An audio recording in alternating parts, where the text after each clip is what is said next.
Imagine a murder has been committed in your town. There's no DNA testing, no fingerprint database, no security cameras capturing the killer's face, no forensic lab analyzing blood spatter patterns or fiber evidence. In fact, there's no concept of forensic science at all. So how do you find the killer? This was the reality in colonial America, where solving crimes depended not on scientific certainty, but on a precarious combination of human observation, community knowledge, physical clues, and, believe it or not, supernatural beliefs. A stolen horse might be traced by examining hoofprints in mud.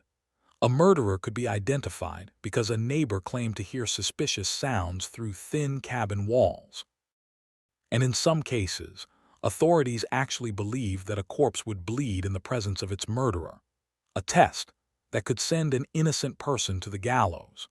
Welcome to the world of colonial crime detection, where justice balanced on the knife's edge between careful observation and dangerous superstition, where reputation mattered as much as evidence, and where a single witness's testimony could mean the difference between freedom and a death sentence. This is how early Americans solved crimes without science, and the methods they used might shock you. Historical context and background. To understand crime detection in colonial America, we must first grasp the intellectual and cultural landscape of the era. Colonial society, spanning roughly from 1607 to 1776, existed in a transitional period between medieval thinking and Enlightenment rationalism. The scientific revolution was underway in Europe. Isaac Newton published his Principia Mathematica in 1687, fundamentally changing how educated people understood the natural world. But these new scientific approaches hadn't yet filtered into practical criminal investigation. The colonists brought English legal traditions with them across the Atlantic, and English law in the 17th and 18th centuries relied heavily on witness testimony and circumstantial evidence. The concept of proof beyond reasonable doubt didn't exist. Instead, courts operated on standards like probable cause or evidence that would satisfy a reasonable man. Physical evidence was noted when obvious, but systematic collection and analysis of such evidence was virtually unknown. Colonial America's legal system was fundamentally local and decentralized. Each colony developed its own legal codes, though most borrowed heavily from English common law. Massachusetts Bay Colony established its Body of Liberties in 1641, one of the first legal codes in America. Virginia relied on county courts dominated by local gentry. Pennsylvania, founded by Quakers, initially tried to create a more merciful legal system before gradually adopting harsher English precedents. The officials responsible for investigating crimes were not trained detectives or forensic experts. Such professions didn't exist.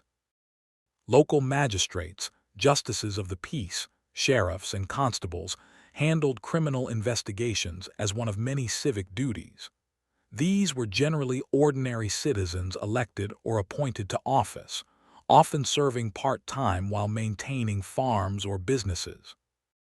A magistrate might be a prosperous merchant or landowner with no legal training whatsoever, relying entirely on common sense, community knowledge, and English legal precedent books like Dalton's The Country Justice, 1618, which many colonial officials consulted. The types of crimes colonists dealt with shaped their detection methods. Property crimes were extremely common. Theft of livestock, crops, tools, or household goods in societies where everyone lived close to subsistence. Violent crimes like murder and assault occurred but were relatively rare compared to modern rates. Moral offenses, fornication, adultery, blasphemy, Sabbath breaking, were prosecuted as criminal matters in ways that seem strange to modern Americans.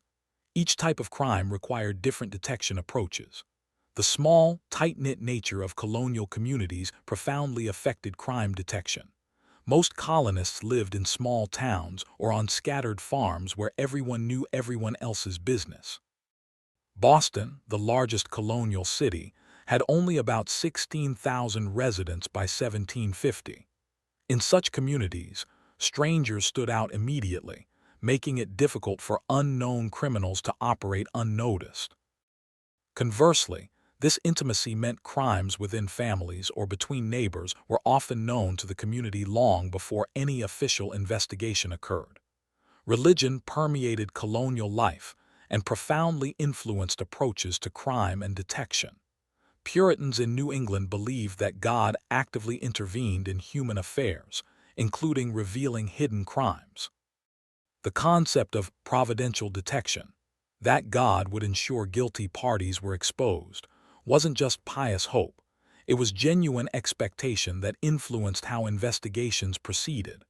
When Cotton Mather, the influential Puritan minister, wrote about crimes and punishments, he regularly attributed criminal detection to divine providence working through natural means. Literacy varied significantly by region and class, but was generally higher in New England than in other colonies, and higher among men than women. This affected crime detection because written documents, account books, letters, contracts, could serve as evidence when available. However, many colonists, particularly in rural areas and among the lower classes, conducted their affairs orally, relying on witnesses to verbal agreements rather than written contracts. The absence of scientific methods didn't mean colonists were completely unobservant or illogical. They developed practical investigative techniques based on careful observation of physical evidence, systematic questioning of witnesses, and logical reasoning about circumstances. Some of these methods were surprisingly sophisticated, while others were rooted in superstition and magical thinking that could lead to terrible injustices. Understanding this mix of reason and superstition is key to grasping how colonial Americans approached crime detection. They were neither simple-minded fools nor proto-scientific investigators, but people operating within their era's intellectual frameworks, doing their best with the tools and knowledge available. Case study/real-life examples. Case Study 1. The murder of Rebecca Cornell, forensic autopsy and spectral evidence, Rhode Island, 1673. The 1673 murder case of Rebecca Cornell represents one of the most extensively documented criminal investigations in 17th-century America, revealing both the sophisticated and superstitious elements of colonial crime detection. On the evening of February 8, 1673, 73-year-old Rebecca Cornell was found dead in her home in Portsmouth, Rhode Island. Her body was discovered near the fireplace, severely burned, leading to the initial assumption that she had accidentally fallen into the fire, a tragically common occurrence in an era of open hearths and long skirts. However, Rebecca's brother, John Briggs, suspected foul play. In what might be considered the beginning of the investigation, Briggs organized an informal inquiry, gathering family members and neighbors to examine the circumstances more carefully. This community-based investigation was typical of colonial crime detection. There was no police detective to call, so concerned citizens conducted their own inquiries. The first forensic step was a more careful examination of Rebecca's body and the death scene. Several observers noted details that seemed inconsistent with an accidental fall: the pattern of burns on her body, the position of the corpse, and the state of the fireplace itself. Most crucially, they discovered what appeared to be a wound in Rebecca's stomach that seemed to have been made before the burning occurred. This observation, careful visual examination of the body, represented colonial America's most basic forensic method. But the investigation took a turn that reveals the supernatural elements of colonial crime detection. Rebecca's brother testified that he had received a visitation from Rebecca's ghost. According to his sworn testimony, the apparition had appeared to him and explicitly stated, "See how I was burnt with fire." But more remarkably, the ghost allegedly indicated that her death was not an accident but murder, and pointed suspicion toward her son, Thomas Cornell Jr. This spectral evidence, testimony about supernatural occurrences, was taken seriously in Puritan New England. The belief that murder victim spirits would reveal their killers was rooted in both folk tradition and theological conviction. While modern readers might dismiss this as superstition, colonial magistrates viewed it as a legitimate form of evidence, particularly when combined with physical evidence and circumstantial factors. The authorities ordered Rebecca's body exhumed for a more thorough examination, an early form of autopsy. This examination, conducted by local physicians and magistrates, was far from modern forensic autopsy, but represented colonial Americans' most scientific approach to crime detection. They documented the wound in Rebecca's abdomen more carefully, noting its characteristics and determining it was inconsistent with accidental injury. They examined her clothing for evidence. They created a written record of their findings, a primitive version of a forensic report. Simultaneously, investigators pursued traditional detection methods, interviewing witnesses about family tensions, Thomas's financial troubles, his whereabouts on the night in question, and his relationship with his mother. Multiple witnesses testified to hearing arguments between Thomas and Rebecca about property and money. Others reported that Thomas had made threats. One witness claimed to have seen Thomas near his mother's house around the time of her death, when he claimed to be elsewhere. The investigators also employed what we might call timeline analysis, attempting to reconstruct the sequence of events by establishing when various people had last seen Rebecca alive, when the fire was discovered, and where different family members were at crucial times. This logical approach to establishing opportunity demonstrates that colonial investigators, while lacking scientific tools, understood basic investigative principles. The physical evidence, witness testimony, spectral evidence, and circumstantial evidence were presented at Thomas Cornell's trial in May 1673. The case attracted enormous attention throughout New England. The courthouse was packed with spectators. The prosecution methodically presented each element: the autopsy findings showing a pre-mortem wound, the testimony of Rebecca's brother about the ghost visitation, witness statements about family conflicts, and circumstantial evidence of Thomas's financial motives. Thomas maintained his innocence throughout, but the jury convicted him after brief deliberation. He was hanged on May 23, 1673. The case became one of the most discussed criminal prosecutions in early New England, referenced in sermons, correspondence, and legal discussions for decades afterward. Modern analysis of the case is complicated. Some historians believe Thomas was genuinely guilty based on the physical evidence and witness testimony. The ghost story, while colorful, wasn't the only evidence against him. Others suggest the case demonstrates the dangers of combining legitimate investigative methods with superstitious beliefs. The ghost testimony may have prejudiced the jury against a possibly innocent man. We'll never know with certainty, but the case vividly illustrates how colonial crime detection blended careful observation with beliefs that modern investigators would reject entirely. Case Study 2. The Boston Horse Theft Ring, Physical Evidence and Community Surveillance, Massachusetts, 1733. In 1733, Boston faced a surge in horse thefts that paralyzed commerce and transportation. Horses were enormously valuable in colonial society. A good horse might cost more than a year's wages for a laborer, making horse theft a capital crime. The investigation that ultimately broke this theft ring demonstrates how colonial Americans used physical evidence, community networks, and systematic record-keeping to detect crimes. The thefts followed a pattern. Horses disappeared from stables or pastures at night, seemingly vanishing without trace. The thieves were professional and careful, leaving few obvious clues. Local constables initially struggled to make progress. They had no fingerprints to analyze, no surveillance footage to review, no forensic lab to examine evidence. The breakthrough came through a combination of physical evidence tracking and community information networks.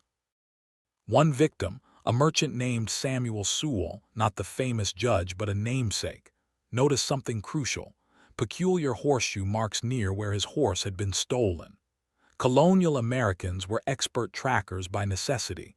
Tracking game for hunting was a survival skill, and the same principles applied to tracking criminals. Sewall documented these hoofprints carefully, even making sketches. When he shared this information with other victims, they realized that several theft sites showed similar distinctive prints.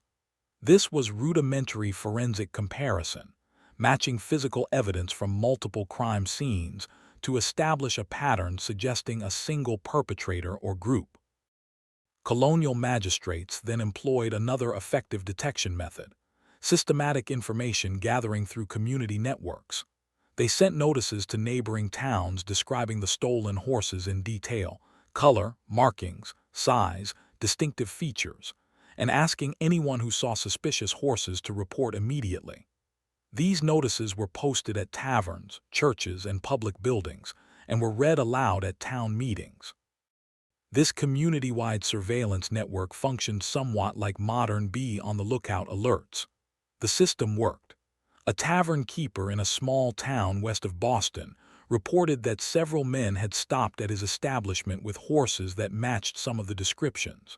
He recalled details about the men, their appearances, accents, what they discussed. This witness testimony became crucial evidence, demonstrating how colonial detection relied heavily on the observational skills and memory of ordinary citizens.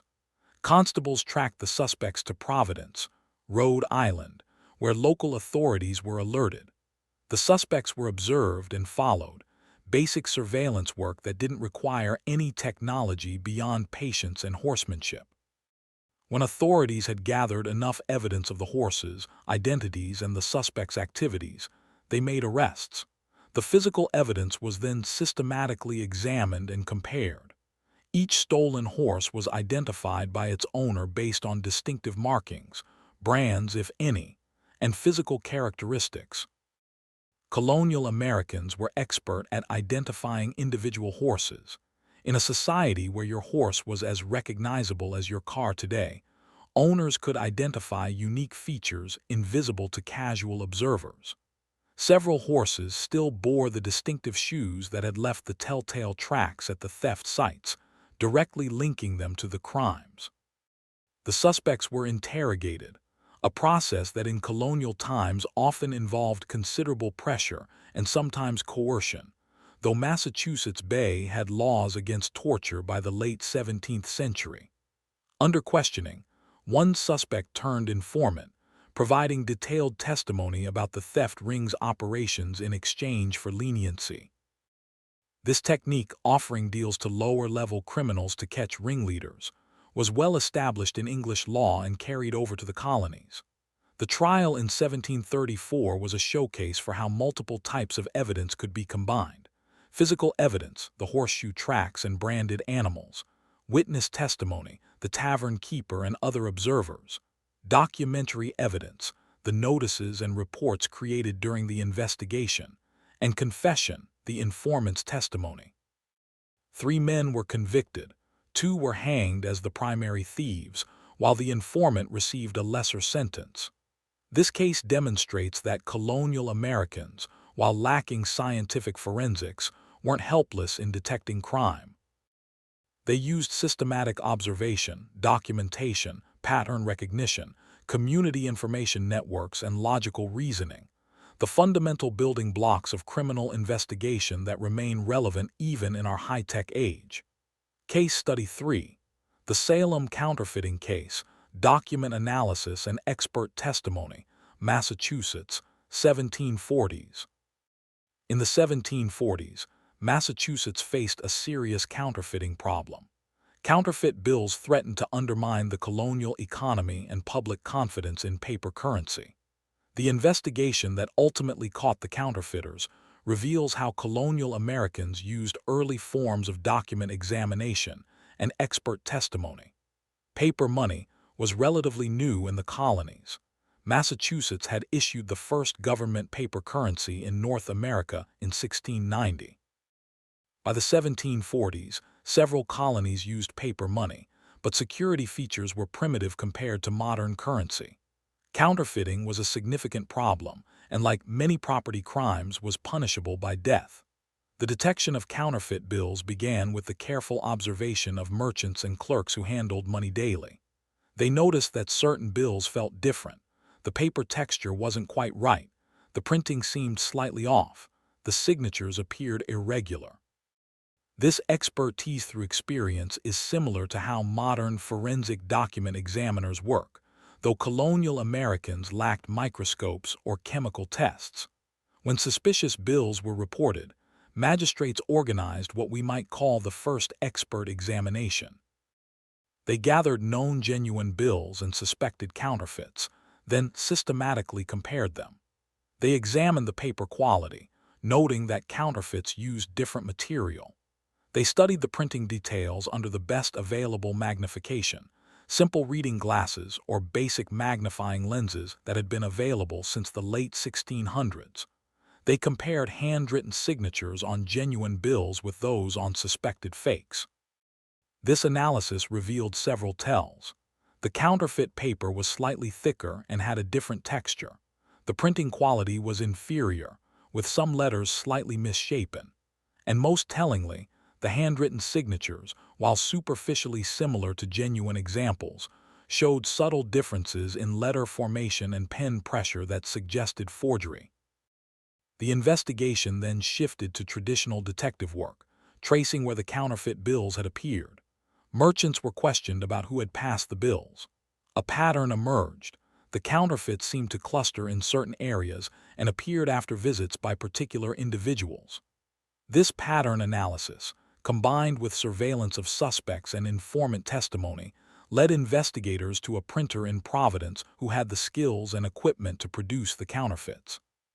When authorities searched the printer's shop, they found the smoking gun, printing plates used to produce the fake bills, along with the specialized paper and ink.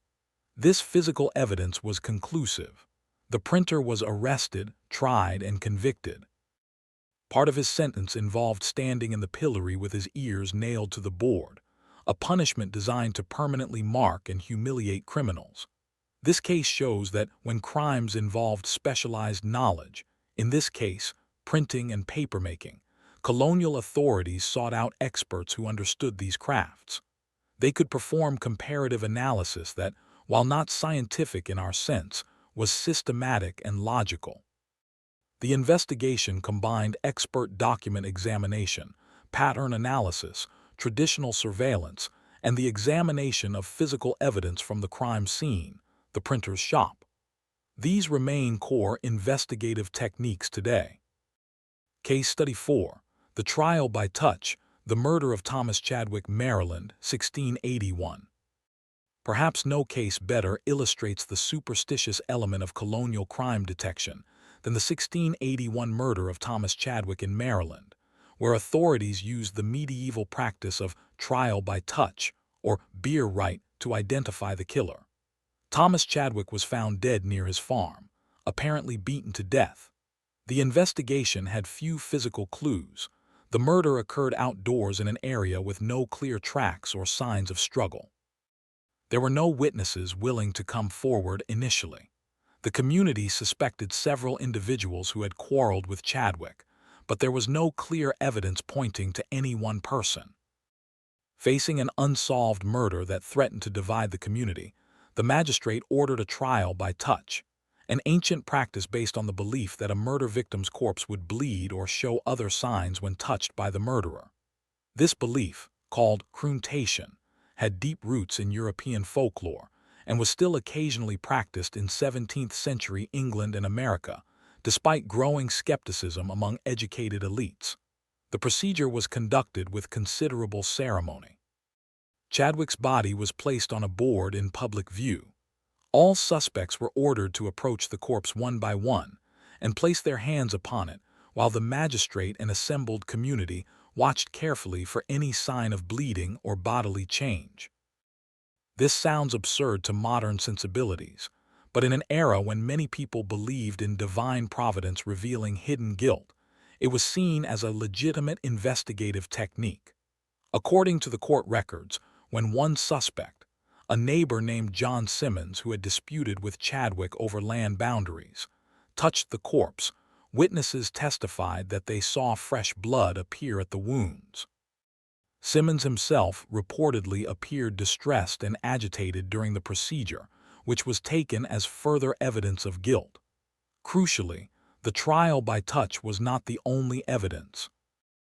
Investigators had also gathered witness testimony that Simmons had threatened Chadwick publicly, had been seen in the area around the time of the murder when he claimed to be elsewhere, and had unexplained scratches on his face and hands consistent with a struggle. Some witnesses testified to hearing Simmons make incriminating statements after the murder that suggested guilty knowledge. At trial, the prosecution presented all of this evidence: the trial by touch, the threat testimony, the circumstantial evidence about opportunity, the suspicious wounds on Simmons's body, and the incriminating statements. Simmons was convicted and hanged. Modern historians debate whether Simmons was actually guilty. The physical evidence is ambiguous, and the bleeding corpse phenomenon was almost certainly either observer bias or fraud. But the case reveals how colonial investigators, lacking scientific methods, sometimes turn to supernatural tests that seem shocking to us today. What's particularly interesting is that even at the time, trial by touch was controversial. Some educated colonists were skeptical of such methods, viewing them as superstitious remnants of a less enlightened age. However, in communities where such beliefs were widely held, magistrates sometimes employed them, particularly when other evidence was ambiguous. The practice gradually disappeared over the 18th century as Enlightenment ideas spread and more rational approaches to evidence gained acceptance. Social impact and analysis. The methods colonial Americans used to detect crimes, and the beliefs underlying those methods, shaped their society in profound ways that extended far beyond individual criminal cases. First, the reliance on witness testimony and community knowledge created intense social pressure for conformity and visibility. In a world where your neighbor's observations might be the primary evidence in a criminal case, privacy was limited, and deviation from community norms was risky. Everyone watched everyone else, not just out of nosiness, but out of genuine necessity for community security. This surveillance culture had benefits. It did help detect crimes and maintain social order in the absence of professional police.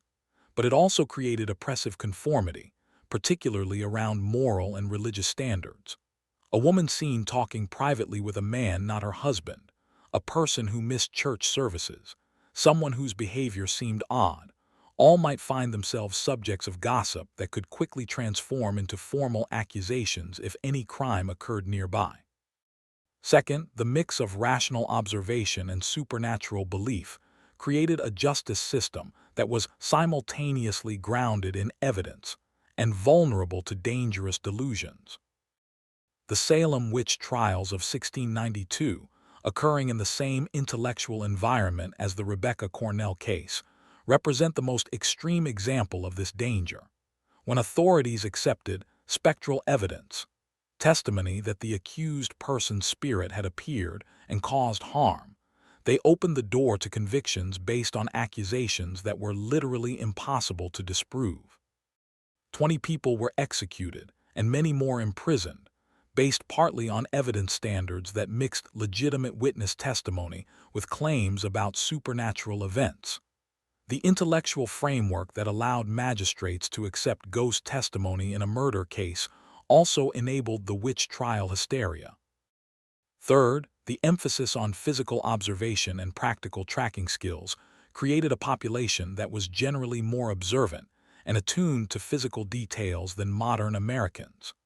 Colonial people needed to notice unusual hoofprints, recognize individual horses from subtle markings, track people through wilderness, and observe details about paper quality and printing skills that were practically necessary in their world.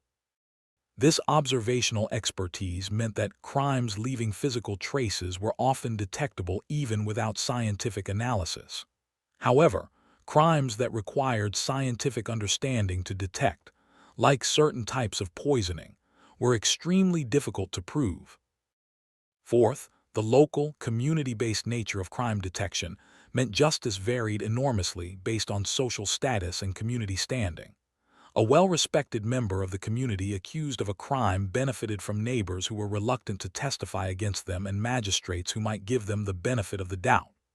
A marginal person, someone poor, a stranger, a religious dissenter, a person of color, faced much harsher scrutiny and was more likely to be convicted on thinner evidence. This inequality wasn't unique to colonial America, but the reliance on community testimony and local magistrates' discretion made it particularly pronounced. Fifth, the absence of scientific certainty meant that wrongful convictions were inevitable, though we'll never know how common they were. A person convicted based on circumstantial evidence, neighbor testimony, and perhaps supernatural signs had no access to DNA exoneration or forensic evidence to prove their innocence. Once executed, they were permanently silenced. This uncertainty created a culture where people simultaneously believed in the justice system's verdicts, because they had to for social order, and harbored private doubts about whether specific defendants were truly guilty. Finally, the gradual transition toward more rational, evidence-based detection methods over the 18th century reflected broader intellectual changes as Enlightenment ideas spread through the colonies. By the time of the American Revolution, educated colonists were increasingly skeptical of supernatural explanations and more committed to natural, rational investigation methods. This shift toward empiricism in criminal investigation paralleled similar shifts in science, philosophy, and political thought that would ultimately shape the new nation's founding principles. Modern connections, reflection. The gulf between colonial crime detection and modern forensic science seems impossibly vast. How can we possibly connect a world that accepted bleeding corpses as evidence to our era of DNA databases and digital forensics? Yet beneath the technological differences, fundamental questions about evidence, testimony, and justice remain surprisingly constant. Consider the role of eyewitness testimony. Colonial justice relied heavily on witnesses because that was often the only evidence available. Modern justice still uses witness testimony extensively, but we now know from decades of psychological research that eyewitnesses are far less reliable than colonial magistrates assumed. People misremember events, conflate details from different occasions, unconsciously conform their memories to social expectations, and can be influenced by suggestive questioning. The Innocence Project has documented hundreds of cases where innocent people were convicted primarily based on eyewitness testimony later proven wrong by DNA evidence. Colonial Americans, lacking this research, placed even greater faith in testimony than we do, with results we can only imagine were often unjust. The colonial reliance on circumstantial evidence also resonates with modern debates. Today, most criminal convictions rely heavily on circumstantial evidence. Forensic evidence is often circumstantial. DNA at a crime scene proves presence, not necessarily guilt of a specific crime, and completely airtight cases are rare. We've developed sophisticated methods for weighing circumstantial evidence, but the fundamental challenge remains. How much circumstantial evidence is enough to convict? Colonial Americans faced this same question, and their answer, the vague standard of what would satisfy a reasonable man, isn't radically different from our modern beyond reasonable doubt, which also relies on juror judgment rather than mathematical certainty. The community surveillance aspect of colonial crime detection finds modern parallels in everything from neighborhood watch programs to social media vigilantism. When communities use Facebook groups or apps like Nextdoor to report suspicious activity and share security camera footage, they're essentially creating a high-tech version of the colonial information network where everyone watched everyone else. This can be effective for preventing and detecting crime, but it also raises the same concerns about privacy, conformity, and targeting of outsiders that plagued colonial communities. The forensic revolution that occurred from the mid-19th century onward, with the development of fingerprinting, blood typing, ballistics analysis, and eventually DNA profiling, seems to offer objective, scientific certainty that colonial investigators could only dream of. But modern debates about forensic evidence reveal it's not that simple. Scandals involving crime labs producing flawed results, experts testifying about scientifically dubious techniques like bite mark analysis or hair comparison, and the CSI effect, leading jurors to expect forensic evidence even when it's not available, all remind us that scientific-sounding evidence can be just as misleading as colonial ghost stories if not properly validated and carefully interpreted. Perhaps most importantly, the colonial era reminds us that the tools of crime detection are always limited by their era's technology and knowledge. Colonial Americans used the best methods available to them, even when those methods seem absurd to us now. It's humbling to consider what investigative techniques we currently consider cutting-edge might seem equally primitive or misguided to people 300 years in the future. What if we're wrong about fundamental assumptions built into modern forensics? What if there are forms of evidence we can't yet detect or analyze? What if techniques we consider reliable are eventually proven unreliable? The colonial experience also highlights an enduring tension. How do we balance the need to detect and punish crimes against the need to protect innocent people from wrongful conviction? Colonial Americans, like us, wanted both public safety and justice. They developed systems that sometimes achieved both and sometimes failed spectacularly at both. We've made enormous progress in our investigative capabilities, but we still struggle with the same fundamental challenge: creating systems that catch the guilty while protecting the innocent, that give communities security while preserving individual rights, that use available tools effectively while acknowledging their limitations. Colonial Americans detected crimes in a world utterly different from ours, a world without forensic laboratories, without scientific certainty, without professional investigators armed with cutting-edge technology. What they had instead was careful observation, community knowledge, logical reasoning, and yes, sometimes dangerous superstition. The methods they developed were simultaneously impressive in their ingenuity and troubling in their potential for injustice. When we look back at cases like Rebecca Cornell's murder, we see both the sophisticated and the superstitious. Colonial investigators performed careful autopsies, documented physical evidence, interviewed witnesses systematically, and built logical cases based on circumstantial evidence, all techniques that remain fundamental to criminal investigation today. But they also accepted ghost testimony and trial by touch, believing that supernatural forces would reveal hidden guilt, practices that led to terrible injustices, and that we now rightly reject. The transition from colonial detection methods to modern forensic science wasn't simply a story of progress from ignorance to knowledge. It was a gradual process of testing methods, discarding those that proved unreliable and building on those that worked. Colonial Americans who carefully tracked hoofprints were practicing a primitive form of forensic evidence examination. Those who systematically interviewed witnesses and constructed timelines were developing investigative logic that remains relevant. Those who performed autopsies to determine cause of death were pioneering forensic pathology, even if they lacked modern medical knowledge. The colonial era teaches us that crime detection always reflects its society's broader intellectual frameworks. Colonial Americans accepted supernatural evidence because their worldview included active divine intervention in human affairs. As Enlightenment rationalism spread, such evidence became less acceptable, and detection methods became more empirical.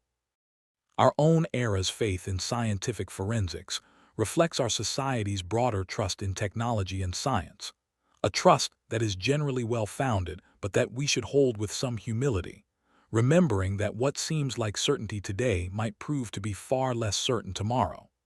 Perhaps the most important lesson from colonial crime detection is that the search for justice is never as simple as finding the right tools or techniques. Colonial Americans with their tracking skills and witness interviews, Victorian-era detectives with their fingerprinting and early forensics, and modern investigators with their DNA analysis all face the same fundamental challenge: building cases that are thorough enough to catch guilty parties but careful enough to protect innocent ones. The tools change.